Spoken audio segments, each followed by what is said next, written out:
নমস্কার বন্ধুরা, আজকের রেসিপি কাঁচা কলা বড়ি দিয়ে মাগুর মাছের ঝোল।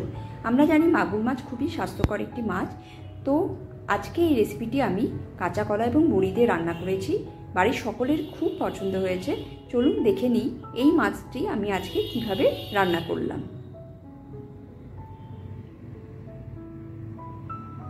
প্রথমেই আমি কাঁচা কলা, একটি পেঁয়াজ এবং টমেটো নিয়ে নিয়েছি। কাঁচা কলার খোসাগুলো কেটে সেগুলোকে ছোট ছোট করে সাইজ করে কেটে নিয়েছি এবং পেঁয়াজ ও টমেটো ও কাঁচা লঙ্কাও সঙ্গে কুচি করে কেটে রেখেছি।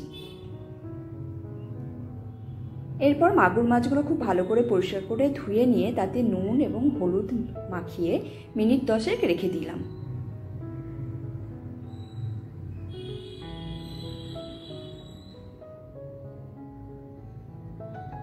ওভনে কড়াই বসিয়ে তেল গরম করে মাগুর মাছগুলিকে দিয়ে খুব ভালো করে লাল লাল করে ভেজে তুলে রেখেছি।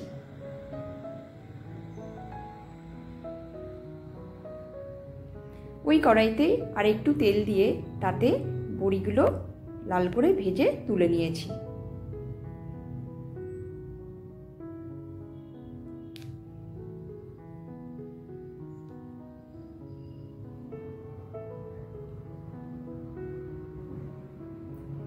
এবার কড়াইতে 1 চামচ মতো কালো জিরে ফোড়নে দিয়ে তাতে পেঁয়াজ কুচিগুলো দিয়ে দিলাম।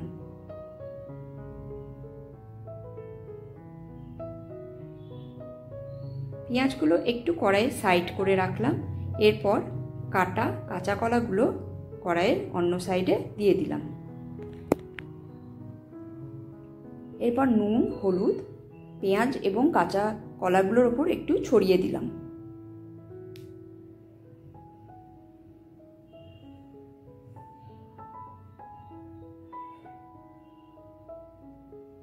কাঁচা লঙ্কা কুচিগুলো দিয়ে দিলাম পেঁয়াজের ওপরে এবং মিশিয়ে নিলাম।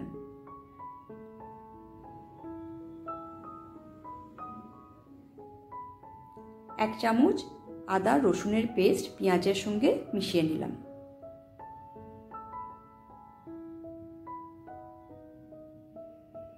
এরপর টমেটো কুচিগুলো কড়াইতে দিয়ে দিলাম। টমেটোটা একটু নাড়াচাড়া করে পেঁয়াজের সঙ্গে ভালো করে মিশিয়ে নিলাম।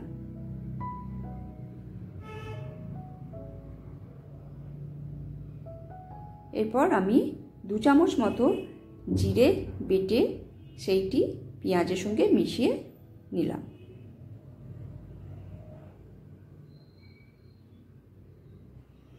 এরপর কড়াইয়ের সমস্ত উপকরণ খুব ভালো করে নাড়াচাড়া করে কষিয়ে নিতে হবে এবং যে বাটিতে জিরে বেটেছিলাম সেটি ধুয়ে সেই জলটি দিয়ে দিলাম।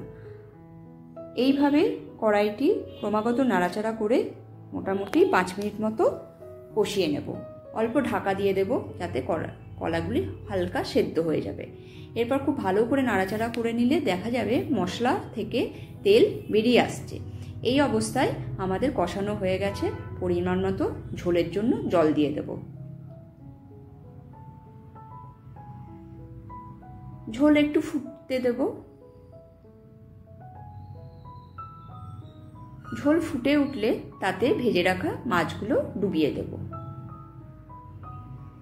মাছ দেওয়ার পর 3 মিনিট মতো ভালো করে ফুটিয়ে নেব।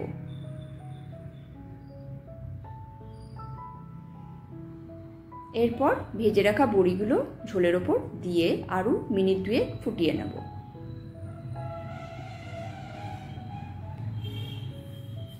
এরপর আমাদের রান্না একেবারেই তৈরি এবং আমরা গরম ভাতের সঙ্গে এই রান্না অসম্ভব সুন্দর লাগবে।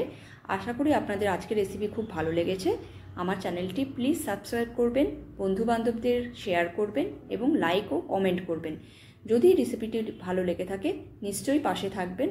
আবার দেখা হবে নতুন একটি রেসিপি নিয়ে। নমস্কার, সবাই ভালো থাকবেন, সুস্থ থাকবেন।